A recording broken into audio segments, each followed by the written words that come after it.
ప్రేక్షకులందరికీ కూడా ఆ యొక్క నాగేశ్వర స్వామి యొక్క ఆశీస్సులు.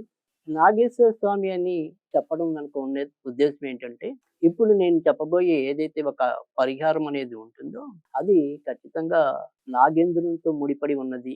ఆ రకమైన విశిష్టతని మనం చూపించడం అనేది కూడా ఉంటుంది గనక, ఈరోజు మరి వారి యొక్క దివ్య ఆశీస్సులతో వారికి ప్రణామాలు అర్పిస్తూ, మనం ఇప్పుడు అసలైన విశేషాల్లోకి పయనిద్దాం.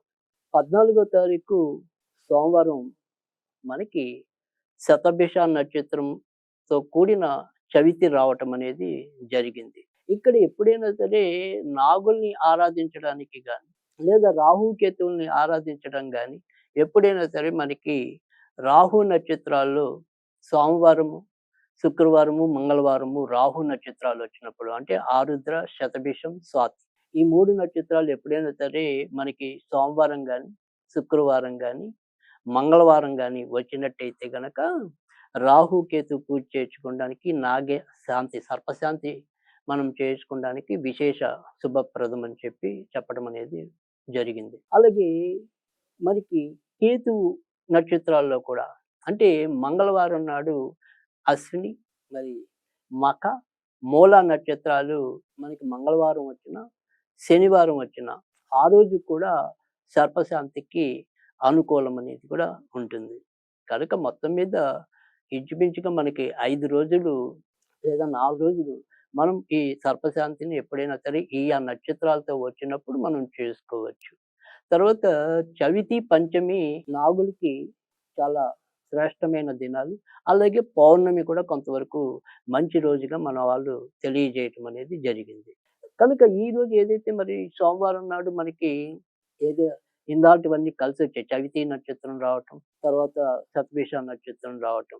ఇంచుమించుగా ఉదయం 6:50 అటు ఇటుగా కొన్ని కొన్ని పంచాంగాల్లో వ్యత్యాసాలు ఉన్నట్టుంటాయి. బట్ ఏదైనప్పటికీ కూడా 7 తర్వాత నుంచి మనకి ఇంచుమించుగా ఈ యొక్క శతభిష నక్షత్రం ప్రారంభమవుతుంది. అలాగే సోమవారం నాడు మనకి ఉదయం 7:30-9 దాకా కూడా రాహు కాలం ఉంటుంది. చూడండి ఎంత అద్భుతంగా మనకి ఈరోజు ఏదైనా సరే ఈ నాగేంద్రుడికి సంబంధించిన పూజలు చేసుకోవడానికి విశేషమైన శుభ ఫలితాలు ఇస్తాయని చెప్పడంలో కూడా ఎటువంటి సందేహం లేదు. ఏదైనా ఎవరికైనా సరే మీ జాతకాల్లో తరచూ ఇలా రాహు, కేతు దోషాలు ఉన్నాయని మనకంటే ఏదైనా సరే ఇవాళ మనం చూస్తున్న వేల లక్షలాది జాతకాలు పరిశీలిస్తున్నప్పుడు ఎక్కువగా పడే ఇబ్బందులు ఏదైనా ఉంటే గనక అది రాహు, కేతువుతో పట్టడం అనేది ఒకటి. తర్వాత కొంతవరకు కుజుడు, శనితో పట్టడం అనేది ఈ 4 గ్రహాల వల్లే మన జీవితాలు ఉల్టా పల్టా అవుతూ ఉండటం అనేది ఆకస్మికంగా ఎదగటం, ఆకస్మికంగా పడిపోతూ ఉండటం, కరెక్ట్‌గా మంచి జరుగుతుంది అనుకునే సమయంలో మరొక చెడు జరుగుతూ ఉండటం. ఇలా మానసికంగా ఎప్పుడూ కూడా ఒక ఉద్విగ్నత, ఒత్తిడి ఎదుర్కోవటం. ఇలాంటి పరిస్థితులన్నీ కూడా మనకి ఈ రాహు, కేతు వల్ల తరచూ ఏర్పడుతుంటాయి. అలాగే కొంతమంది జాతకాల్లో కుజ, శనుల వల్ల కూడా ఏర్పడుతూ ఉంటాయి. మరి వీటన్నిటికి మనం సాధారణంగా అందరూ అయితే గనక మనకి చెప్తూనే ఉంటారు. మీ జాతకంలో రాహుకేతు ప్రభావం ఉందండి. మీరు దానివల్లే తరచు ఇలా బాధపడుతున్నారని లేదా శని అండి ఇలాగని ఏదైనా మనకి జ్యోతిష్కులు తెలియజేయటం అనేదైతే ఉంటది. ఇది ఇక్కడ మనకి ఫలితాలనేది ఎంత ముఖ్యమో, పరిహారాలు కూడా సరైన దిశలో మనకి అవతల వాళ్ళు సూచించినప్పుడు దాని ఫలితం మరింత మంచిగా రూపుదిద్దుకోవడానికి ఎంతో కొంత మన యొక్క కర్మఫలం తగ్గించుకోవడానికి కూడా అవకాశం ఎక్కువ ఉంటుంది. మరి ఈసారి ఆ రకంగా మనం ఏదైనా సరే ఈ సర్పశాంతి చేయించుకోవడానికి అంటే రాహుకేతు పూజ మీరెప్పుడైనా సరే మీ యొక్క స్థానిక ప్రాంతాల్లో ఎక్కడైనా సరే రాహుకేతు పూజ చేయించుకోవాలి అనుకుంటే, ఆ రకంగా కూడా స్థానికంగా మీకు తెలిసిన చోట ఖచ్చితంగా చేసుకోవచ్చు. ఇది అనువైన రోజు, అనువైన కాలం కూడా మీకు తెలియజేయటం అనేది జరిగింది. తర్వాత మరి ఇక విశిష్టత బయట ప్రాంతాల్లోకొచ్చినప్పటికి ఏదైనప్పటికీ కూడా మోపిదేవి అనేది విజయవాడ, మచిలీపట్నాలకి దగ్గరగా మోపిదేవి అనేది, గుంటూరు దగ్గర పెదకాకని, తిరుపతి దగ్గర కాళహస్తి, పాలకొల్లులో రామలింగేశ్వర ఆలయం, ఇక ఇంతే కాకుండా నాసిక్ దగ్గర త్రయంబకేశ్వర్ ఇలా అనేక చోట్ల మనకి ఈ యొక్క సర్ప సంబంధించిన పూజలు కూడా జరుగుతూ ఉంటాయి. ఇవి మీకు తెలిసిన అంటే ఇంకా కొన్ని ఏదైనా సరే మీకు తెలిసిన చోట కూడా ఖచ్చితంగా ఈ రోజైతే గనక చేసుకోవచ్చు. సరే ఏదైనప్పటికీ కూడా నేను ఎలా చేసుకోవాలి అనేది అంటే బయట చేసుకోవాలనుకునే వాళ్ళకి బయట చేసుకున్న దానికి ఇప్పటిదాకా నేను తెలియజేయటం అనేదైతే జరిగింది. కానీ శ్రమ లేకుండా మన ఇంట్లో కూడా మనం ఏదైనా చేసుకోవచ్చా?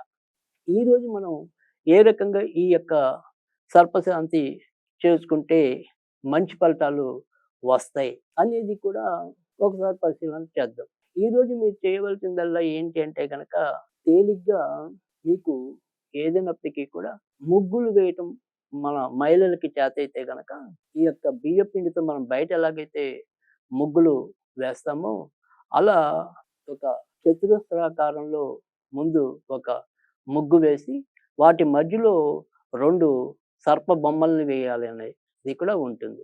ఆ రకంగా ఈ యొక్క సర్పం బొమ్మలు వేశాక వాటికి కొద్దిగా పసుపు, కుంకుమ అద్దినంటే చాలు. ఆ రకంగా చేసిన తర్వాత ఇక్కడ మనం ఈరోజు నువ్వులు అది తెల్ల నువ్వులైతే గనక శ్రేష్టం. తెల్ల నువ్వులు కొద్దిగా తీసుకొని మనం ఎలాగైతే బియ్యంతో అష్టోత్తరనామాలు చదువుతూ ఉంటామో, అలా ఈ యొక్క తెల్ల నువ్వులతో ఆ యొక్క నామాన్ని ఏదైతే ఉంటుందో ఓం నాగేంద్రాయ సర్వపాపహరాయ నమః. ఓం నాగేంద్రాయ సర్వపాపహరాయ నమః. ఓం నాగేంద్రాయ సర్వపాపహరాయ నమః. ఇలా 108 సార్లు చదువుతూ ఆ యొక్క నువ్వుల్ని వేయటం అనేది చెయ్యాలి. మనం ఏదైతే ఇక్కడ ఈ పాము బొమ్మ లాంటివి వేసి ఉన్నామో అక్కడ. అది వేశాక ఈరోజు సాధ్యమైనంత వరకు కూడా మంచం మీద కాకుండా మనం కింద చాప వేసుకొని లేదా మామూలు సాధారణ బొంత వేసుకొని పడుకోవాలి. అంటే ఈరోజు మంచం మీద పడక రాత్రి నిషేధం. ఇదొక్కటే ఈరోజు మనం పాటించవలసిన నియమం. ఆ రకంగా మీరు ఆచరిస్తున్నట్టయితే గనక మంచి ఫలితాలు రావటం అనేదైతే ఉంటుంది. ఇక ఇదే రోజు మనం చేయవలసింది ఏంటి అంటే గనక ఏదైతే తర్వాత ముగ్గు వేశాక దాన్ని తర్వాత మనం ఒక గంట అనంతరం శుభ్రంగా తుడిచేసి అక్కడ కొద్దిగా కల్లాపు జల్లేసి మనం చేసినట్టయితే చాలు. అయితే మరి ఈరోజు ఏదైనా నివేదన ఏం చేయాలి అంటే గనక కొద్దిగా పచ్చిపాలు నివేదన చేస్తే సరిపోతుంది. ఇంతకంటే మీరు చేయాల్సిందేం లేదు. అయితే మనం ఏదైతే మనం ఇందాక చెప్పిన మంత్రం ఉందో ఓం నాగేంద్రాయ సర్వపాపహరాయ నమః అనేది కొన్నాళ్ళ పాటు నిత్యం చదువుకున్నట్టయితే గనక తప్పకుండా మంచి ఫలితాలు రావడానికి కూడా ఉంటుంది. ఆ రకంగా మనం చేసినట్టయితే గనక తప్పకుండా రాహు, కేతువు నుంచి మనం విముక్తి పొందటంగా ఎంతో కొంత మంచి ఫలితాలు స్థిరమైన మంచి ఫలితాలు పొందడానికి కూడా ఆస్కారం ఉంటుంది. ఇది అందరూ కూడా తేలిగ్గా చేసుకోగలిగిన పద్ధతి. ఈ రకంగా మీకు ఈరోజు తెలియజేయటం అనేది జరిగింది.